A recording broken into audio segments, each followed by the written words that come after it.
Dear students, welcome back to our today's lecture. So आज का lecture रहेगा हमारा about mechanism of racemisation and isomerisation part 2। Last class में हमने discuss किया था about mechanism of racemisation and isomerisation which are mainly based on the dissociation of metal ligand bond। ठीक है, तो लास्ट लेक्चर में हमने जो मैकेनिज्म डिस्कस किया था उसमें मेनली जो हमारा रेसमाइजेशन या आइसोमराइजेशन हो रहे थे ऑक्टाहाइड्रल कॉम्प्लेक्स में, वो through the dissociation of metal ligand bond के थ्रू हो रहे थे। और वहां पे हमने देखा था कि rate of dissociation is greater than rate of racemisation. ठीक, नाउ कुछ बहुत सारे कॉम्प्लेक्स ऐसे होते हैं जिनमें हमारा rate of racemisation that is के और इट्स मच ग्रेटर देन के डी। ठीक है, तो ऐसे कॉम्प्लेक्स में आपका रेट ऑफ रेसमाइजेशन जो है वो मच फास्टर होते हैं देन और rate of dissociation. So rate of racemisation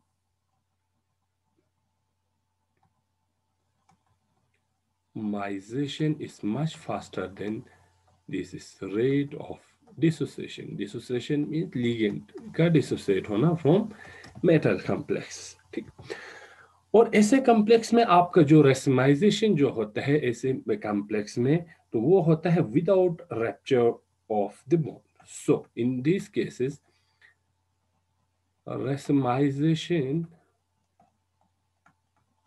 occur without rapture of bond. Bond means आपका मेटल और लिगेंड के बीच में जो बॉन्ड है उसके ब्रेक हुए बिना आपका ऐसे कॉम्प्लेक्स में रेसमाइजेशन या आइसोमराइजेशन होते हैं। ठीक, अब यहाँ पे जो रेसमाइजेशन होंगे या आइसोमराइजेशन होंगे तो वो कैसे होंगे? फिर जब आपका बॉन्ड ब्रेक नहीं होंगे तो यहाँ पे आपका जो रेसमाइजेशन होंगे वो through intramolecular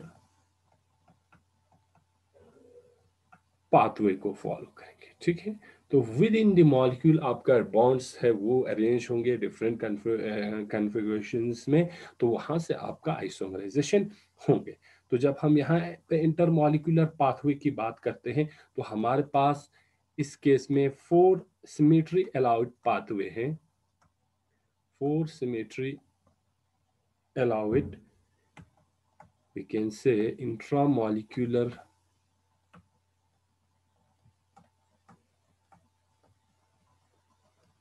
pathway are available, or we can say identified for this type of racemization or isomerization।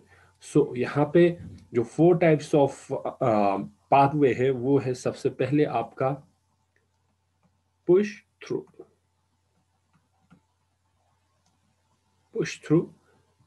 pathway, also known as, या हम लिख सकते हैं 6 coplanar ligands। सेकंड आपके पास है क्रॉस ओवर, इसको हम 4 कोप्लेनर ligands भी लिख सकते हैं। ठीक, and the third one is which is further divided into 2 types, and it's the most important mechanism. This is twist mechanism, and this twist mechanism is further categorized into 2 types. One is your ray death twist, and the second one is your Baylor twist। ठीक है, तो इन चारों mechanism को हम detail में discuss करेंगे कि push through कैसे होते हैं, आपका पुश थ्रू कैसे आपका रेसमाइजेशन होते हैं, क्रॉसओवर के थ्रू कैसे होंगे, और ट्विस्ट मैकेनिज्म के थ्रू कैसे होते हैं। तो सबसे पहले हम डिस्कस करेंगे about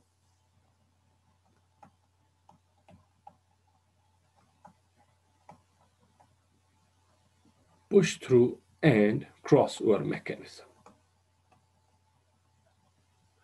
push through and crossover mechanism देखते हैं, ये पुश थ्रू और क्रॉस ओवर मैकेनिज्म क्या है और कैसे फॉलो होता है। तो जब हम push through and cross over mechanism की बात करते हैं, तो इन दोनों मैकेनिज्म में both mechanism requires large metal ligand bond stretch, ठीक। तो this both mechanism push through and cross over mechanism require large metal ligand bond stretches to relieve steric hindrance, and both of these mechanisms are, we can say, energetically unfavorable, ठीक है। तो ये दोनों push through mechanism as well as cross over mechanism, यहाँ mechanism भी लिख सकते हैं, दोनों में क्या होता है कि आपका, क्योंकि इनमें स्टीरिक हिंड्रेंस बहुत बढ़ जाता है, वो कैसे बढ़ जाते हैं वो हम आगे देखते हैं। तो इन स्टीरिक हिंड्रेंस को कम करने के लिए, रिलीव करने के लिए, push through as well as cross over में आपका मेटल और लिगेंड के बीच में जो बॉन्ड स्ट्रेच हैं वो बहुत ज्यादा होते हैं। तो इसीलिए ये दोनों mechanism energetically, this two mechanisms are unfavourable, ये उतना फेवरेबल नहीं है। तो देखते हैं कि पुश थ्रू में आपका कैसे रेसमाइजेशन होते हैं, देन क्रॉस ओवर में कैसे होते हैं। डिटेल्स में हम देखते हैं, इनके स्ट्रक्चर्स को हम ड्रॉ करने की कोशिश करेंगे। तो पहले हम देखेंगे कि पुश थ्रू मैकेनिज्म के थ्रू आपका कैसे रेसमाइजेशन होते हैं, ठीक। तो उसके लिए हम एक, जिसे हमने कहा था 6 को प्लेनर लिगेंड, ठीक। अब देखते हैं इसको हम 6 को प्लेनर लिगेंड क्यों कहते हैं और पुश थ्रू क्या क्यों कहते हैं। तो इसको समझने के लिए हम एक ऑक्टाहाइड्रल कॉम्प्लेक्स हम ड्रॉ करेंगे।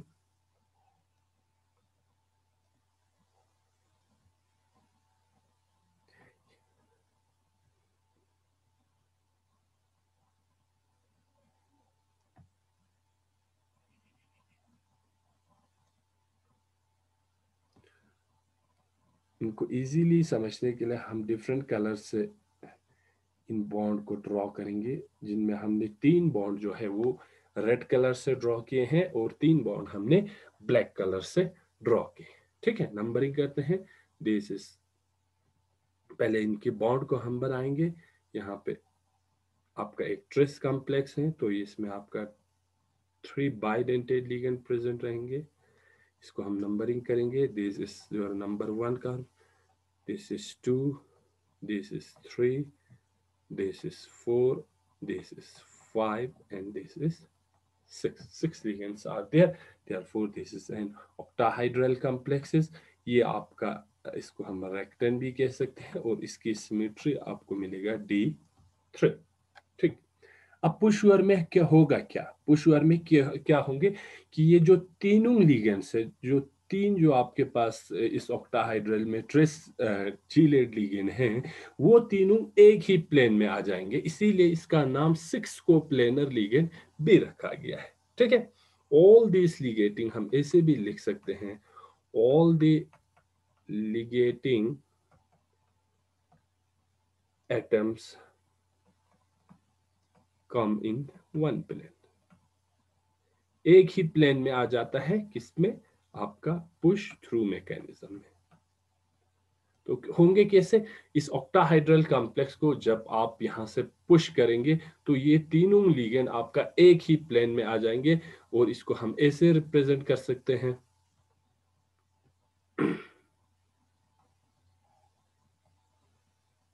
यहाँ पे भी हम डिफरेंट कलर से आपको दिखाएंगे ताकि और आसानी से आपको ये समझ में आ जाए, ठीक है। तो दूसरे कलर से जो हमने बॉन्ड बनाया था वो ऐसे बनेंगे, देन ऐसे बनेंगे, और इस तरह आपका तीनों जो ट्रिस्चिलेट लिगेंड्स है वो एक ही प्लेन में आ जाएंगे। इस तरह एक ही प्लेन में आपका तीनों लिगेंड आ जाएंगे। This is 1, this is 2, this is 3, this is 4, this is 5 and this is 6। ठीक, तो यहाँ पे आप देखेंगे कि जो यहाँ पे 3 रेस्टिलियर लिगेंड है, अब वो तीनों एक ही प्लेन में आ चुका है। ठीक है, और ये हमारा है ट्रांजिशन स्टेट या इंटरमीडिएट। इसका सिमेट्री है आपका D3H। D3H कैसे होंगे? एक जो आपका C3 एक्सिस यहाँ से सेंटर से होते हुए इस मॉलिक्यूल को 3 फोल्ड एक्सिस में रोटेट करेंगे, तो यहाँ से आपका एक C3 हुआ। इसके साथ साथ आप यहाँ से C2 एक्सिस लगा सकते हैं। ठीक है, तो आपके पास एक C3 हुआ। देन यहाँ से आप C2 एक्सिस, यहाँ से भी C2 in number of C2 या 3 C2 एक्सिस में आपको मिलेंगे। इसके साथ साथ क्योंकि ये आपका कोप्लेनर लिगेंड बन गए हैं, सारे लिगेंड्स एक ही प्लेन में आ गए हैं, तो यहाँ आपका प्लेन भी मिलेंगे, आपका H भी मिलेंगे। ठीक है, तो इसकी वजह से इस वाले ट्रांजिशन स्टेट का सिमेट्री आपको D3H मिलेंगे। और ये इंपॉर्टेंट है एग्जाम्स पॉइंट ऑफ व्यू कि ट्रांजिशन स्टेट का या इंटरमीडिएट का जो सिमेट्री होगा वो क्या होगा, वो आपको एग्जाम में पूछा जा सकता है। ठीक, तो ये आपका इंटरमीडिएट है। अब नेक्स्ट क्या होंगे, नेक्स्ट स्टेप में क्या होंगे? जिस तरह आपका ये यहाँ पे बना हुआ था कि 3 जो लिगेंड्स अभी क्या थे, इसको अगर रेड को हम अबव द प्लेन माने, ब्लैक को हम बिलो द प्लेन माने, तो नेक्स्ट स्टेप में क्या होगा? नेक्स्ट स्टेप में आपका या तो बिल्कुल यही कॉन्फ़िगरेशन यहाँ से वापस बन सकता है जो कि ओरिजिनल आपका कॉम्प्लेक्स था, या यहाँ पे ये चांसेस है कि जो पहले जिस तरह हमने रेड से डिजाइन डिजिग्नेट किया है वो ब्लैक में कन्वर्ट हो जाए, और जो ब्लैक से हमने डिजिग्नेट किया है वो रेड में कन्वर्ट हो सकते हैं। तो यहाँ पे आपके पास 50-50 चांसेस है। 50 ये चांसेस है कि वो ओरिजिनल कंपाउंड में कन्वर्ट हो जाए, कॉम्प्लेक्स में कन्वर्ट हो जाए, और 50 यहाँ पे ऐसे भी आपका कॉम्प्लेक्स या इसका आइसोमर फॉर्म हो सकते हैं। ठीक है, अब ये 3 जो लिगेंड है उसको हम ब्लैक से ड्रॉ करेंगे, और जो बाकी 3 लिगेंड है उसको हम रेड से ड्रॉ करेंगे।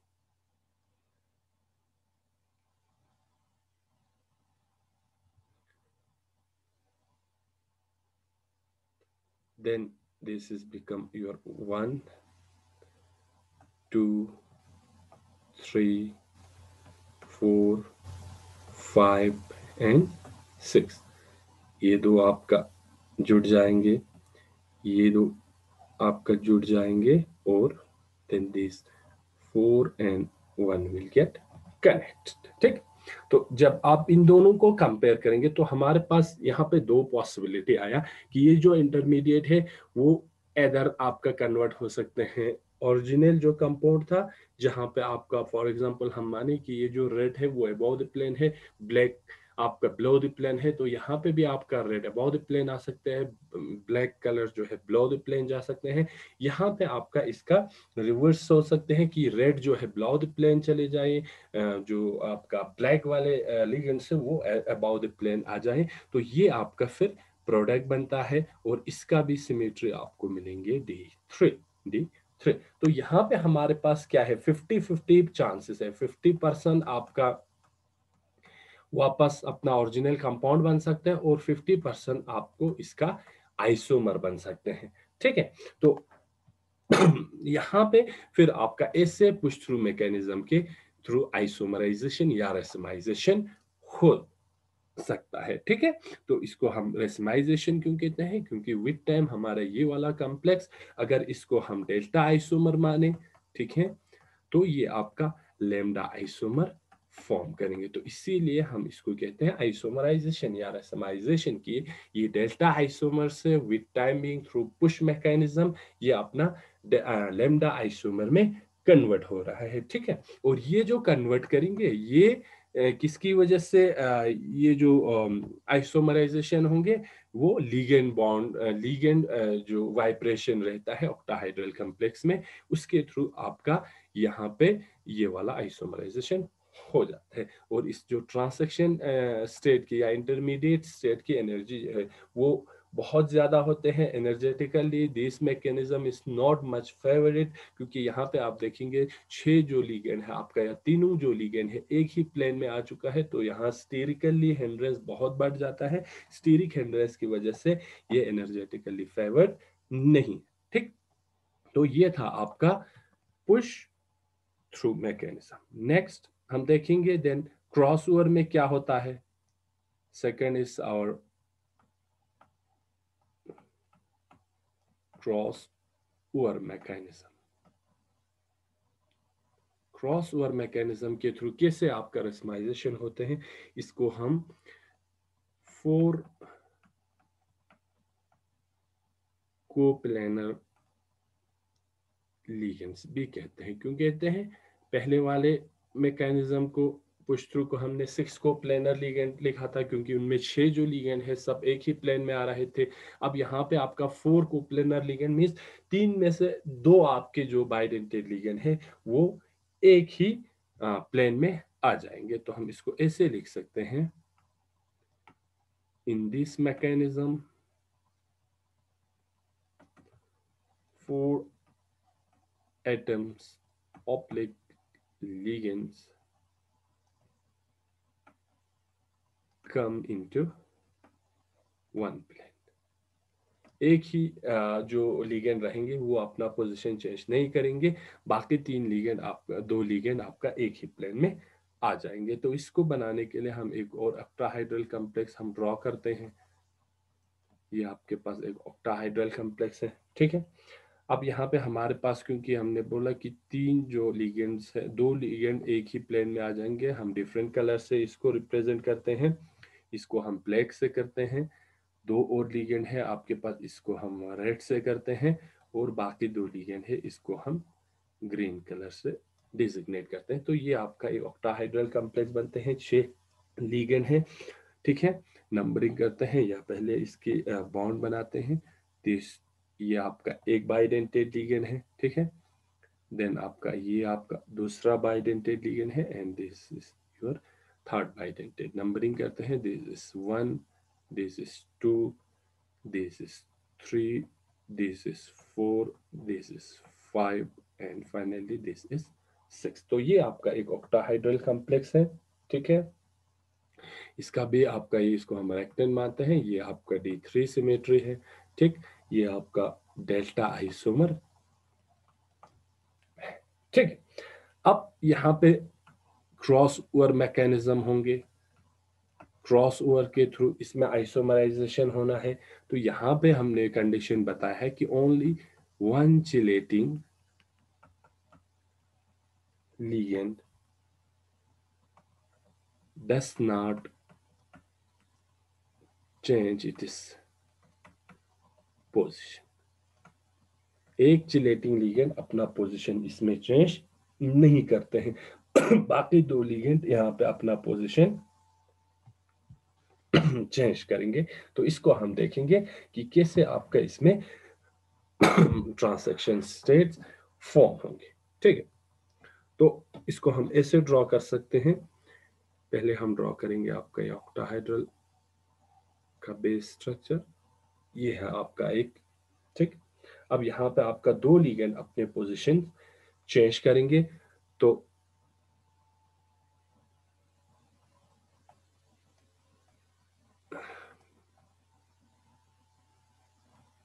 ये है आपका वो लिगेंड जो कि अपना पोजीशन चेंज नहीं कर रहे हैं, ठीक। और रेड वाला लिगेंड, अब जिसे हमने रेड से रिप्रेजेंट किया था, वो बैक प्लेन में चले जाएंगे इस तरह। और जो हमारा ग्रीन था,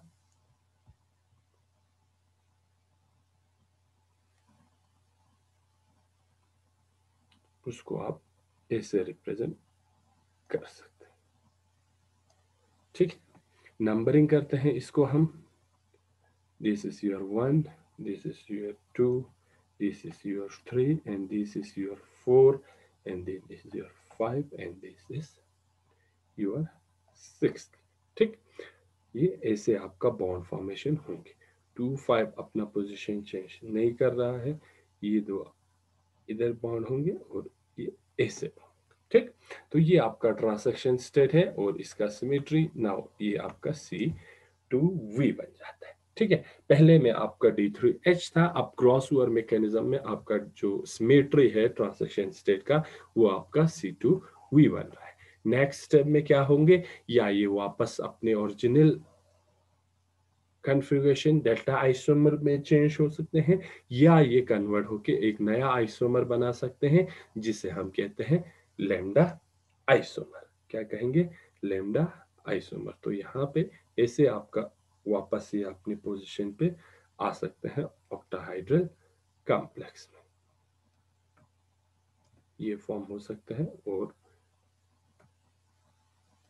ये वाला कन्फिगरेशन आपका अटेन कर सकते हैं। तो this is 1, this is 2, this is 3।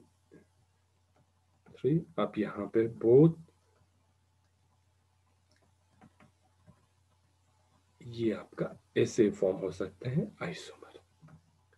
ये तो ये 4 जुड़ेंगे और 6 एंड 3 जुड़ेंगे। नाउ ये आपका है लैम्डा आइसोमर और ये आपका प्रोडक्ट है, इसका भी सिमेट्री आपको D3 मिलेंगे। तो ऐसे आपका क्रॉस ओवर मैकेनिज्म के थ्रू आइसोमराइजेशन हो सकता है। तो दोनों केस में आपका 50-50% चांसेस है, या 50% ये वापस अपने ओरिजिनल कॉन्फ़िगरेशन में चले जा सकते हैं, या यहाँ पे 50% आपका नया आइसोमर फॉर्म हो सकते हैं जो कि आपका लैम्डा आइसोमर है। तो इससे आपका आइसोमराइजेशन हो सकता है through push over as well as cross over mechanism के थ्रू। बट यहाँ पे भी क्योंकि दो जो आपके 4 लिगेंड्स वो एक ही प्लेन में आ रहे हैं, तो यहाँ पे भी आपका ट्रांसक्शन स्टेट में क्या होगा, स्टीरिक हिंड्रेंस इंक्रीजेस। यहाँ पे भी आपका स्टीरिक हिंड्रेंस इंक्रीज होंगे। तो इसीलिए ये दोनों mechanism both push through and as well as crossover mechanisms are energetically unfavored। ये energetically उतना ज्यादा फेवरेबल नहीं है। ठीक है, तो अब देखते हैं फेवरेबल कौन सा है। अब नेक्स्ट हमारे पास जो इंपॉर्टेंट मैकेनिज्म आता है वो है आपका twist mechanism.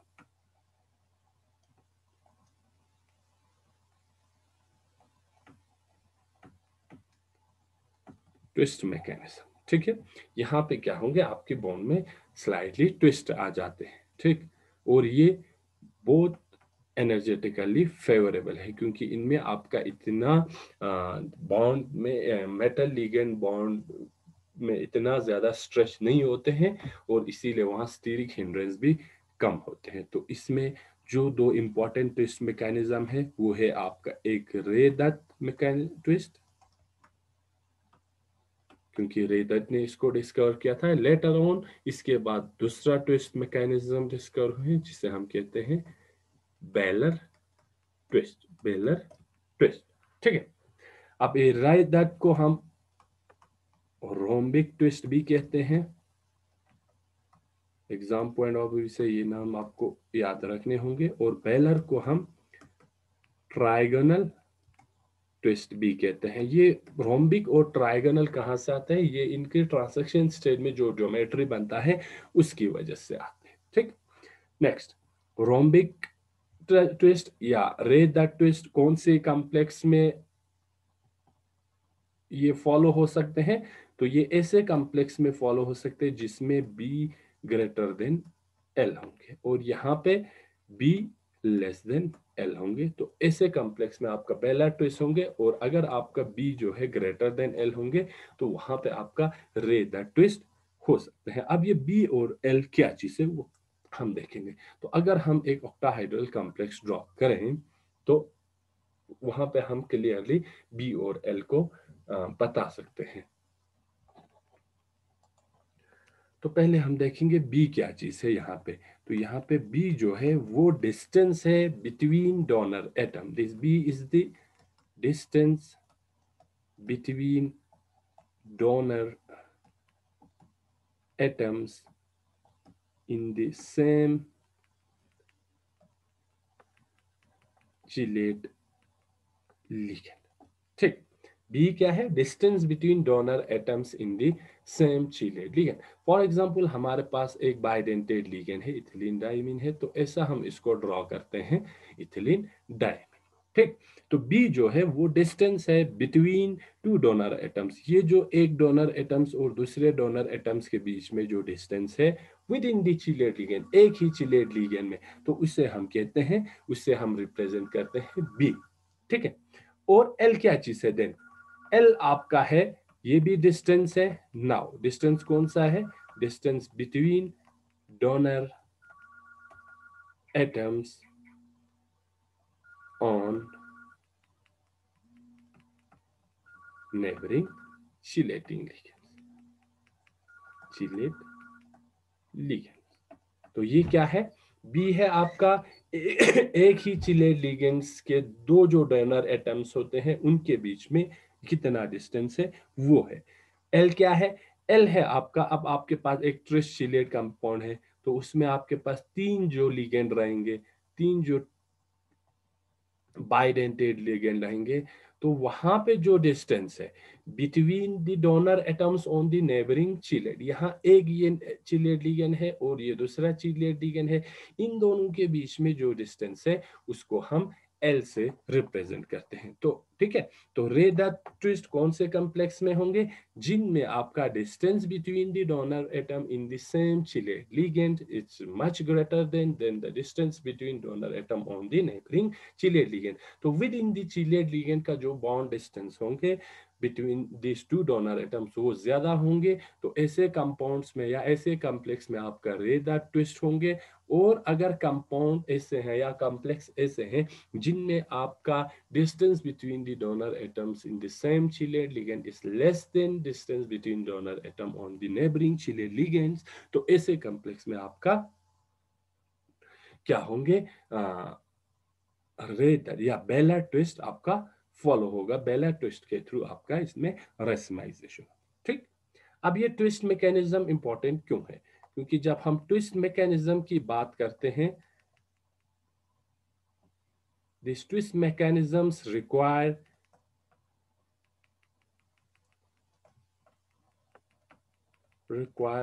more modest bond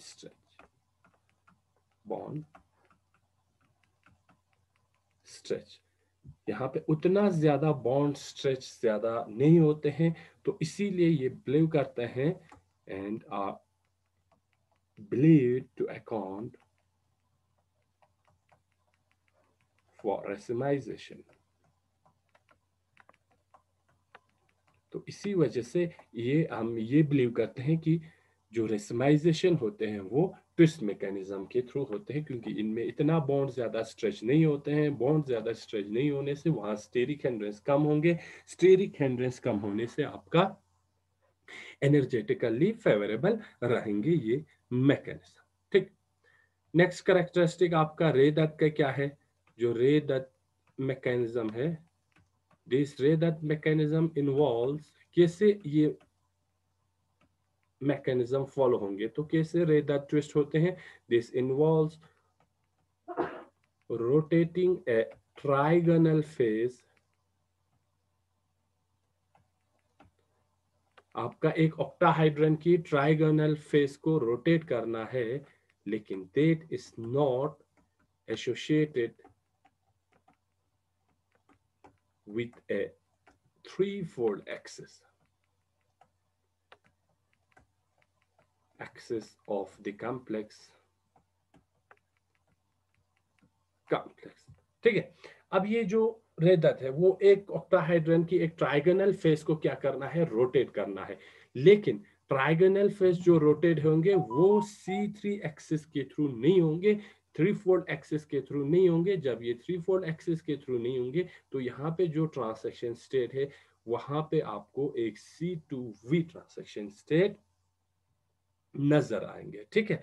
complex यहाँ पे थ्री फोल्ड एक्सिस नहीं होंगे, therefore C2V transaction states into its mirror image।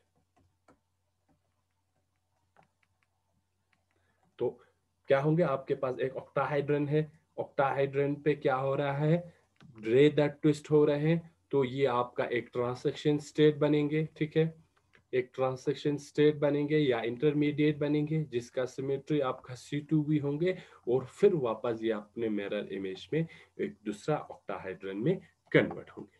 ठीक, तो रे डेप्थ ऐसे आपका रे डेप्थ मैकेनिज्म में ऐसे आपका रेसमाइजेशन होता है। और हमने कहा रेसमाइजेशन रे डेप्थ में कब होते हैं, किस टाइप ऑफ कॉम्प्लेक्स में होंगे, जहां पे आपका बी जो है, ठीक है, मच ग्रेटर देन है L से, means distance between the donor atom within the same ligand is much greater than the distance between the donor atom of neighboring chelate ligand। तो ऐसे कंपाउंड्स में या ऐसे कॉम्प्लेक्स में आपका रे डेप्थ के थ्रू आपका रेसमाइजेशन होंगे। नेक्स्ट है आपका बेलर ट्विस्ट कैसे होंगे। फिर बेलर ट्विस्ट जो है ये आपका 3-fold एक्सिस के थ्रू होंगे। ठीक, मीन ये आपका एक ऑक्टाहाइड्रल कॉम्प्लेक्स है। ठीक, ये वाला ऑक्टाहाइड्रल कॉम्प्लेक्स आपका C3 एक्सिस के थ्रू ट्विस्ट होंगे। तो यहाँ पे आपका इंटरमीडिएट जो बनेंगे वो ट्राइगोनल प्रिस्मेटिक स्ट्रक्चर बनेंगे, एक ट्राइगोनल प्रिस्मेटिक इंटरमीडिएट बनेंगे।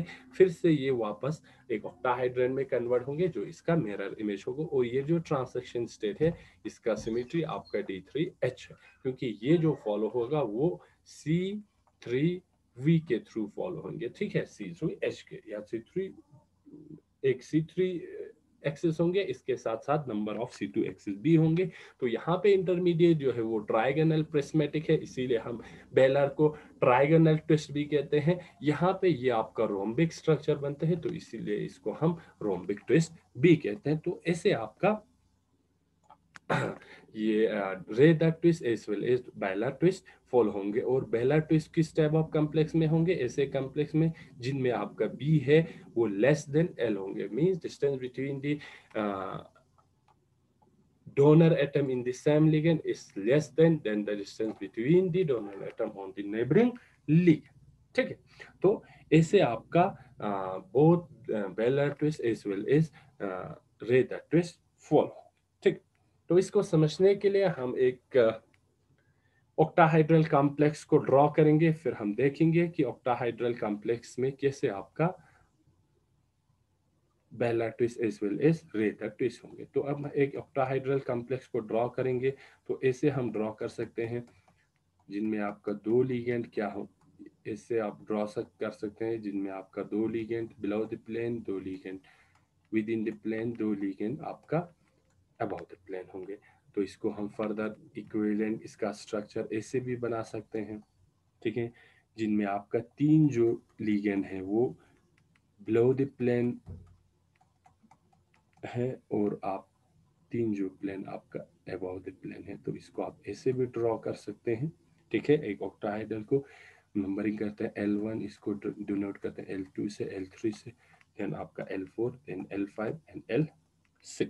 ठीक है, ये क्योंकि हमारे पास एक ट्रिस का ट्रिलेट कॉम्प्लेक्स है, तो इनमें तीन बाइडेंटेड लिगेंड है। ठीक है, तो इसको आप ऐसे भी ड्रॉ कर सकते हैं।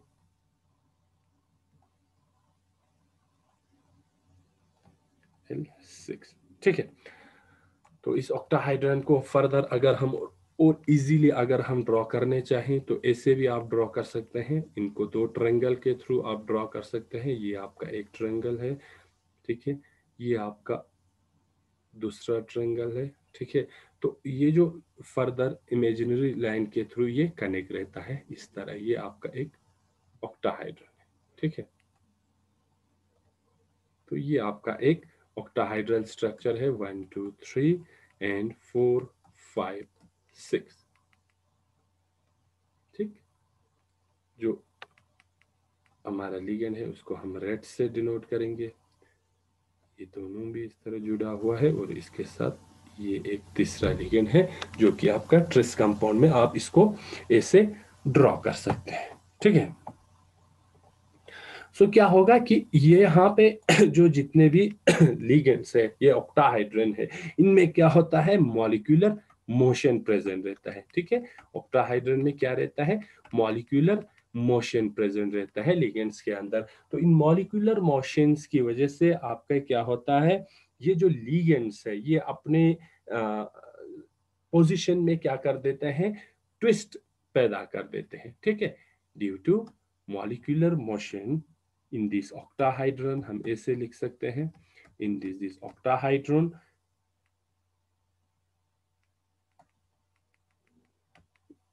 every once in a while this ligand will twist in such a way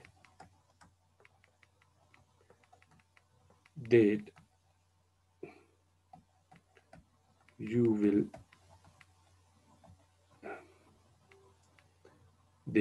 will get a trigonal prismatic structure।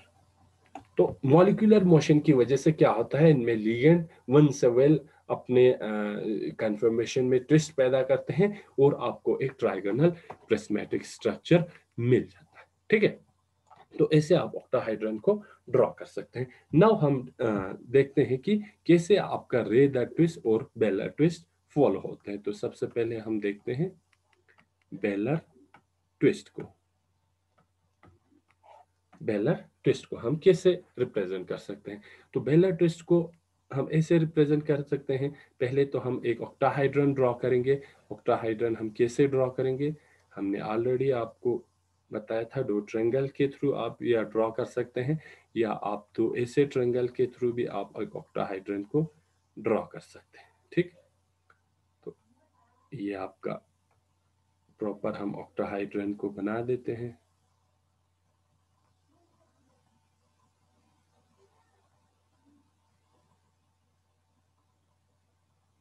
तो ये आपका एक ऑक्टाहाइड्रन बन जाता है जिसमें आपके दो छोटे ट्रायंगल्स है, 1 2 3 अबव वाले और 4 5 6 बिलो वाले ट्रायंगल्स है। ठीक है, और आपका लिगेंड्स जो है वो लगा हुआ है इधर 3 और 4 के बीच में, 1 एंड 5 के बीच में और 2 एंड 6 के बीच में। ये आपका एक ऑक्टाहाइड्रल कॉम्प्लेक्स है, ट्रिस्टिलेड है, जिनमें आपका 3 जो है बाइडेंटेड लिगेंड लगा हुआ है। ठीक, तो क्या होता है, हमने कहा कि बेलर ट्विस्ट में क्या होता है, आप इसको ऐसे इमेजिन कर सकते हैं कि जो टॉप ट्रायंगल है, टॉप ट्रायंगल मींस आपका ये वाला triangle 1 2 3, you can imagine is this the top triangle जिसमें आपका लिगेंड 1 है 2 है 3 है।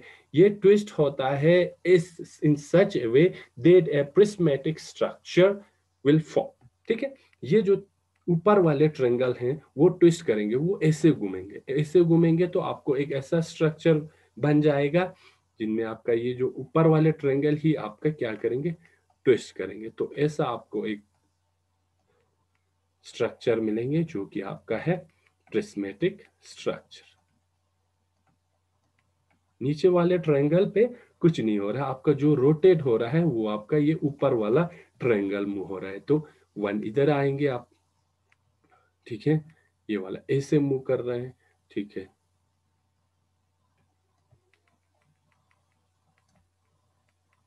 ऐसे आपका मूव करेंगे तो यहाँ पे आपका 4 5 6, तो ऐसा एक आपको स्ट्रक्चर मिल जाता है, या हम कह सकते हैं ऐसा एक स्ट्रक्चर आपको ट्रांजैक्शन स्टेट में मिल सकते हैं। तो ये आपका, यहाँ पे हम इसको ऐसे शो कर सकते हैं, यहाँ पे आपका 2 होंगे और यहाँ पे आपका 3। ठीक है, तो एक लिगेंड आपका यहाँ पे है, एक लिगेंड आपका यहाँ पे है और एक लिगेंड है आपका इधर। तो ये आपका एक ट्रांजैक्शन स्टेट बना है। ट्रांजैक्शन स्टेट बेलर में क्या बना है आपका, इसमें बना है आपका एक ट्राइगोनल प्रिज्म या ट्राइगोनल प्रिस्मेटिक स्ट्रक्चर। इसको हम टी से रिप्रेजेंट करेंगे, ये आपका ट्रांजैक्शन स्टेट है और इसका सिमेट्री जो है D3H है। ये आपको याद रखना है, ये आपका डेल्टा आइसोमर है। ठीक है, कैसे D3H आ रहा है, यहाँ से आप इस एक्सिस के थ्रू आप एक C3 एक्सिस लगा सकते हैं। ठीक है, ये रोटेट होंगे और आपका 3 एक्सिस है तो C3 एक्सिस यहाँ से प्रेजेंट रहेंगे, यहाँ से आप C2 लगा सकते हैं। ठीक है, तो यहाँ पे आपका C2 रहेंगे, C3 with n number of C2 आपका D3 बनेंगे, क्योंकि यहाँ से आप प्लेन भी लगा सकते हैं, तो इसका सिमेट्री है आपका D3H। फर्दर ये वापस रोटेट करेंगे, आपका पहले एक रोटेशन पे ये बना है, नेक्स्ट ये वाला एबो वाले ट्रायंगल और रोटेट करेंगे, वापस आपका ये अपने ओरिजिनल कॉन्फ़िगरेशन ये आपका और एक ऑक्टाहाइड्रन में कन्वर्ट होंगे, ठीक है। वापस ये वाला स्ट्रक्चर आपको बन जाएंगे, जो कि होगा mirror image of the original complex, ठीक। तो ऐसे आप ये ऑक्टाहाइड्रन ड्रॉ कर सकते हैं। ये आपका ऐसे ऑक्टाहाइड्रन फॉर्म अप हो सकते हैं, लेकिन अब क्या होगा, ये फर्दर ट्विस्ट करेंगे तो यहाँ 1 आएंगे, यहाँ आपका 2 आएंगे, यहाँ आपका 3 आएंगे, ठीक। क्योंकि इसको हमने कुछ किया नहीं है, तो यहाँ पे आपका 4 5 6 ऐसे ही रहेंगे, ठीक। क्योंकि ये आइसोमर फॉर्म हुआ है, तो यहाँ पे आपका 1 और 6 ऐसे आपका एक लिगेंड इधर बॉन्ड है, दूसरा आपका यहाँ पे ये वाला लिगेंड बॉन्डेड रहेंगे, और देन आपका ये वाला लिगेंड बॉन्ड रहेंगे। अब ये जो है, यहाँ से दो पॉसिबिलिटी हमारे पास हैं कि या तो ये ट्रांजैक्शन स्टेट वापस डेल्टा आइसोमर में कन्वर्ट हो सकते हैं, या यहाँ से आपका फर्दर एक ट्विस्ट होके आपका एक नया आइसोमर बनेंगे, जो कि आपका है लैम्डा आइसोमर, ठीक है। 50-50% चांसेस है दोनों में, तो ऐसे आपका बेलर ट्विस्ट के थ्रू आपका रेसिमाइजेशन होते हैं, ठीक। तो ये बहुत इंपॉर्टेंट है, इसमें आपको जो बात याद रखना है वो है आपका इसका सिमेट्री, ट्रांजैक्शन स्टेट की सिमेट्री क्या है, D3H है, मींस ये 3-फोल्ड एक्सिस के थ्रू इनमें क्या हो रहा है, फर्स्ट स्टेप में आपका एक ट्राइगोनल प्रिस्मेटिक स्ट्रक्चर या इंटरमीडिएट फॉर्म हो रहा है, वापस दोबारा ट्विस्ट करने पे ये आपका एक और आइसोमर बना रहा है, जो कि mirror image of this original complex होंगे। तो ऐसे आपका यहाँ पे रेसिमाइजेशन हो रहे हैं, ठीक है। और यहाँ देखेंगे, यहाँ आपका जो पोजीशन है लिगेंड का वो चेंज हुआ है, और जो यहाँ पे लिंकिंग है, यहाँ पे 3-4 के साथ लिंकिंग था, यहाँ पे 2-4, यहाँ पे 1-5 एंड 3-6 के साथ। तो यहाँ पे बहुत position of the ligand as well as linkers linking to the ligand, दोनों यहाँ पे क्या हो रहा है, आपका चेंज हो रहा है। तो ये आपका है बेलर ट्विस्ट। नेक्स्ट हम देखेंगे आपका रेदा ट्विस्ट। रेदा ट्विस्ट कैसे फॉलो होंगे वो देखते हैं। तो सेकंड है आपका रे दत्त ट्विस्ट। तो रेदा ट्विस्ट में हमने देखा था कि जो ट्रांजैक्शन स्टेट है वो n फोल्ड एक्सिस 3-फोल्ड एक्सिस के थ्रू नहीं हो रहा है, बल्कि यहाँ पे आपका एक 2-फोल्ड एक्सिस के थ्रू आपका ट्रांजैक्शन स्टेट बन रहा है। बिल्कुल पहले की तरह इसको हम 1 2 3 के साथ रिप्रेजेंट करेंगे, एक ऑक्टाहाइड्रन बनाएंगे पहले। ऐसा आपका एक ऑक्टाहाइड्रन स्ट्रक्चर होते हैं, ठीक है। ये आपका है 4 देन 5 एंड 6। लिगेंड्स आपका जुड़ा हुआ है यहाँ पे बिल्कुल ऊपर की तरह 3-4 के साथ, 2-6 के साथ एंड 1-5 के साथ। ये आपका एक ऑक्टाहाइड्रन है, इसे हम कहते हैं डेल्टा आइसोमर, ठीक। अब जब इसमें बेलर ट्विस्ट होंगे तो क्या होगा, बेलर ट्विस्ट में क्या होता है, अब यहाँ पे पहले में हमने देखा था कि जो ऊपर वाला ट्रायंगल है वो पूरा क्या हो रहा है, ट्विस्ट हो रहा है, ठीक है। अब इस केस में क्या होगा, रे दत्त में क्या होगा, आपका only two ligands are going to twist, ठीक है। सिर्फ दो ही लिगेंड यहाँ पे क्या होंगे, ट्विस्ट होंगे। पहले में हमने देखा तीनों लिगेंड जो ऊपर वाले ट्रायंगल पे थे वो ट्विस्ट हो रहे थे, ठीक है।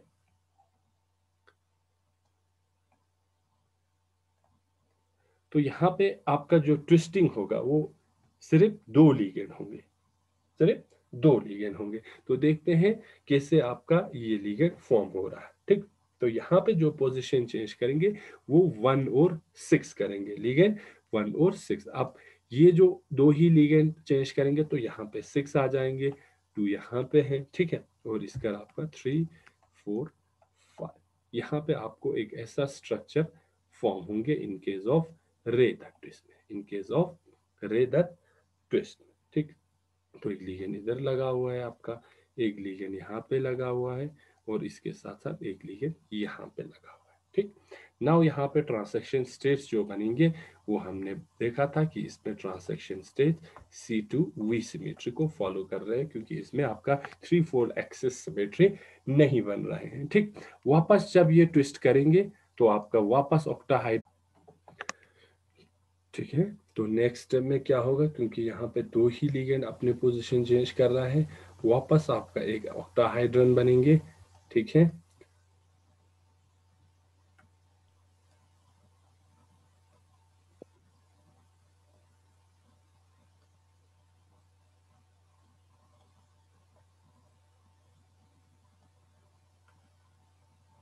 ऐसा आपका एक ऑक्टाहाइड्रन बनेंगे। अब यहाँ पे पोजीशन चेंज हुआ है लिगेंड का, ठीक है।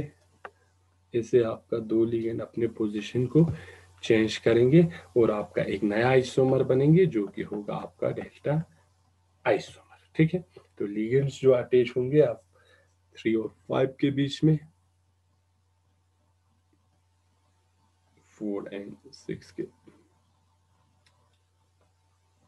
4 एंड 6 के बीच में होंगे और 2 और 1 के बीच में। तो ऐसे आपका रे द ट्विस्ट फॉलो होंगे, जिसके थ्रू आपका यहाँ पे रेसमाइजेशन होगी, ठीक है।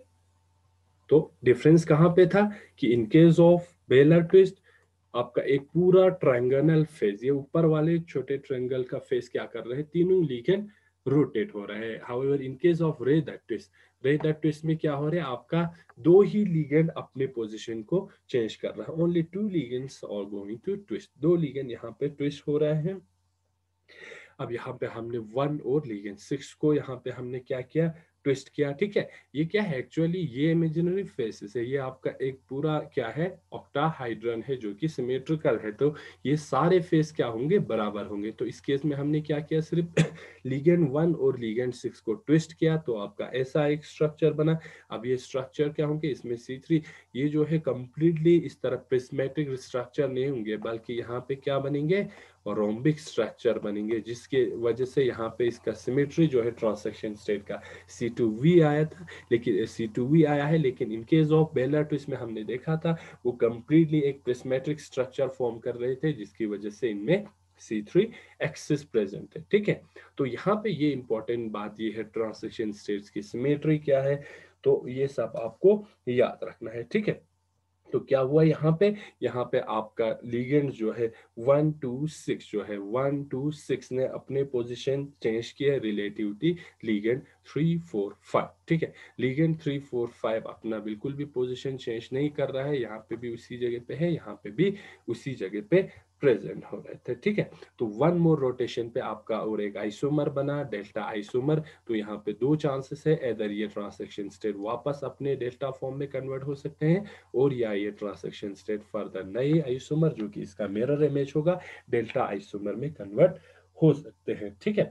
तो ये सब क्या है आपका, ऐसे आपका ऐसे कॉम्प्लेक्स में जिसमें आपका रेट ऑफ रेसमाइजेशन है much greater than rate of dissociation है, ऐसे कंपाउंड्स में आपका through this twist mechanism Bailar twist as well as Ray Dutt twist के अकॉर्डिंग आपका रेसमाइजेशन होते हैं, ठीक है।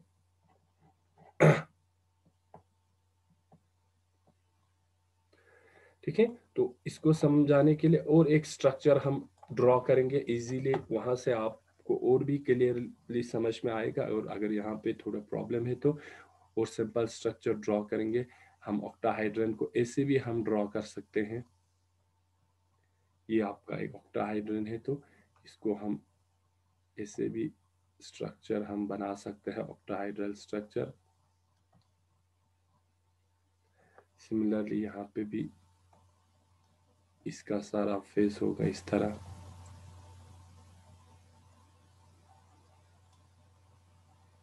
ठीक है। ये भी आपका क्या है, एक ऑक्टाहाइड्रल स्ट्रक्चर है। फॉर एग्जांपल ये आपका कंपाउंड 1 है, ठीक है। तो इसको हम ट्राई जो डेंटेड लिगेंड है उसको हम ऐसे ड्रॉ कर सकते हैं। रेगुलर ऑक्टाहाइड्रन है, ट्रिस्चिलेट कॉम्प्लेक्स है, जिनमें 3 आपका बाइडेंटेड लिगेंड है। ठीक है, तो जब ये बेलर ट्विस्ट को फॉलो करेंगे या इसमें अगर बेलर ट्विस्ट होंगे तो क्या स्ट्रक्चर बनेगा, और अगर इसमें आपका रे द ट्विस्ट होंगे तो क्या स्ट्रक्चर बनेगा, वो हम देखते हैं। ये आपका शेवर एटकिंस में आपको ये एग्जांपल मिल जाएंगे। तो ये जब बेलर ट्विस्ट होंगे, बेलर ट्विस्ट में क्या होता है आपका, इसमें क्या होता है आपका एक 3 फोल्ड एक्सिस के थ्रू आपका एक पूरा ऊपर वाले ट्रायंगल्स क्या होते हैं आपका रोटेट होते हैं, और यहाँ पे आपका एक प्रिस्मेटिक स्ट्रक्चर बन जाता है। इस तरह हम इस प्रिस्मेटिक स्ट्रक्चर को बना सकते हैं। ठीक है, थोड़ा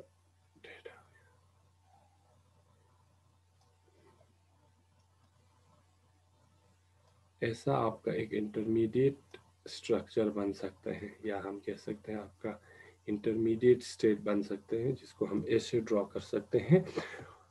और हमारे पास जो लिगेंड है अटैच है, वो एक तो यहाँ पे अटैच रहेगा, दूसरा आपका यहाँ पे अटैच रहेगा, और तीसरा आपका यहाँ पे अटैच रहेगा। ठीक है, तो हमने देखा था कि बेलर ट्विस्ट पे आपका जो ट्रांसलेशन स्टेट है इसका सिमेट्री D3H आ रहे थे। वो कैसे आएंगे, क्योंकि ये जो है आप एक प्रिज्म की तरह है, ट्रायंगुलर प्रिज्मेटिक स्ट्रक्चर है, यहाँ से होते हुए ये मॉलिक्यूल क्या होंगे, रोटेट होंगे, यहाँ से आपका C2 एक्सिस प्रेजेंट रहेंगे, तो इसकी वजह से यहाँ पे आपका C2 है, यहाँ पे आपका C3 है, और ये प्लेनर है तो यहाँ से आपका डेल्टा H भी होंगे, तो इसकी वजह से इसका सिमेट्री है D3।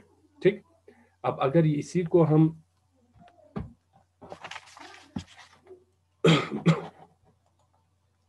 रे दत्त को देखेंगे तो रे दत्त के केस में क्या होगा आपका 2 फोल्ड एक्सिस के थ्रू ये क्या होता है, रोटेट होता है। इन केस ऑफ रे दत्त तो यहाँ पे आपका एक ऐसा स्ट्रक्चर बनेगा,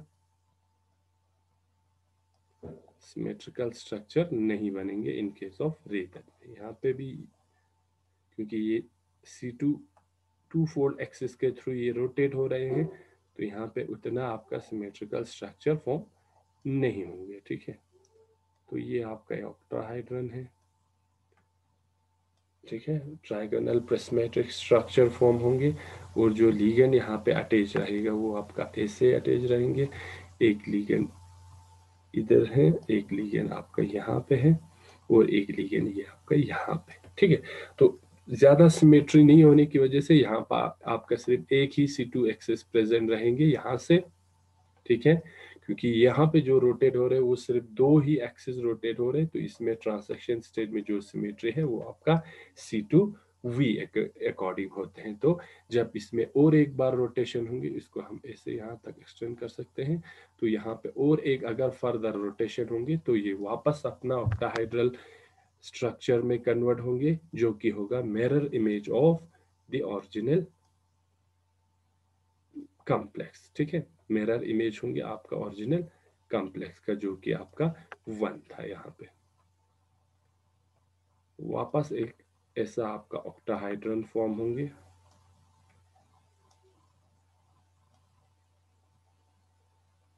ये आपका एक ऑक्टाहाइड्रल स्ट्रक्चर फिर से फॉर्म हुआ है। यहाँ पे आपका लिगेंड अब ऐसे लगेंगे। ठीक है, and this is the our compound 2। ये हमारे पास कंपाउंड 2 है। ठीक है, और ये दोनों क्या है, ये compound 1 and compound 2 are mirror image, या वी कैन से इनेंशियोमर्स है दिस कंपाउंड 1 एंड कंपाउंड 2। तो ऐसे आपका बेलर ट्विस्ट के थ्रू या रे दत्त के ट्विस्ट के थ्रू आपका आइसोमराइजेशन हो जाता है इन such complex where the rate of racemization is much greater than rate of dissociation। ठीक, तो ओवरऑल अगर हम समरी की बात करें, यहाँ पे बहुत इंपॉर्टेंट है। ठीक है, तो वो क्या है, दोनों मैकेनिज्म हमें क्या करते हैं, टुवर्ड्स रेसमाइजेशन और आइसोमराइजेशन ऑफ ऑक्टाहाइड्रल कॉम्प्लेक्स के बारे में बात करते हैं। ठीक है, both this mechanism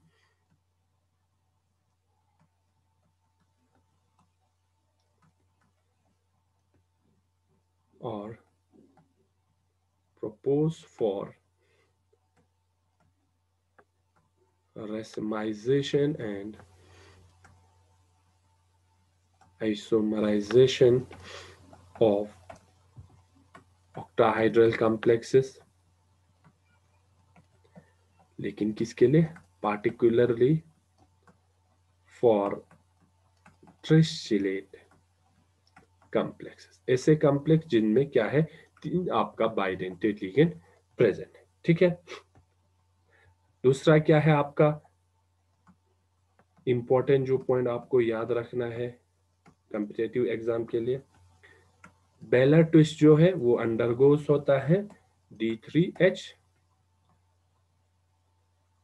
transaction state. Baler twist में आपको जो ट्रांसेक्शन स्टेट की सिमेट्री मिलता है वो D3H मिलता है, लेकिन जब हम रे द ट्विस्ट की बात करते हैं, दिस रे the twist undergoes C2V transaction state. यहाँ पे आपका जो इंटरमीडिएट का ट्रांसेक्शन स्टेट है वो C2V सिमेट्री के मिलेंगे। ठीक, दोनों में आपका जो इंटरमीडिएट है क्या है, वो ट्राइगोनल ट्राइगोनल प्रिस्मेटिक है, both have trigonal prismatic intermediate है। दोनों बेलर एज वेल एज रे द ट्विस्ट में जो इंटरमीडिएट है वो ट्राइगोनल प्रिस्मेटिक है। ठीक है, और सबसे इंपॉर्टेंट क्या चीज है जो कि हमने पिछले लेक्चर में देखा था, वहां पे और यहाँ पे डिफरेंस ये है कि नो ब्रेकेज ऑफ बॉन्ड। ठीक है, ओनली क्या हो रहा है, ट्विस्टिंग टेक प्लेस।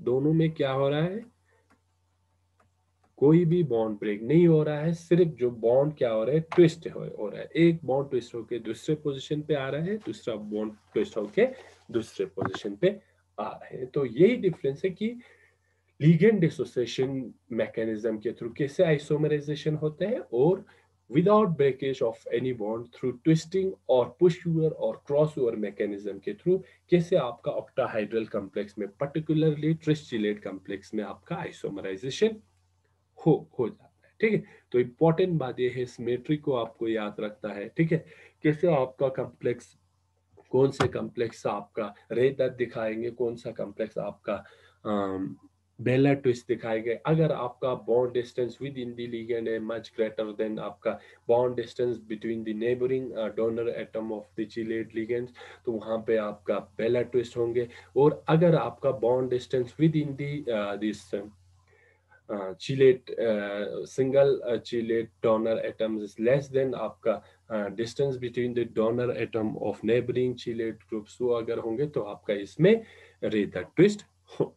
ठीक है, तो ये था आपका all about reaction mechanism of racemisation and isomerisation in octahedral complex. तो यहाँ पे हमारा ये टॉपिक खत्म होता है। Thank you.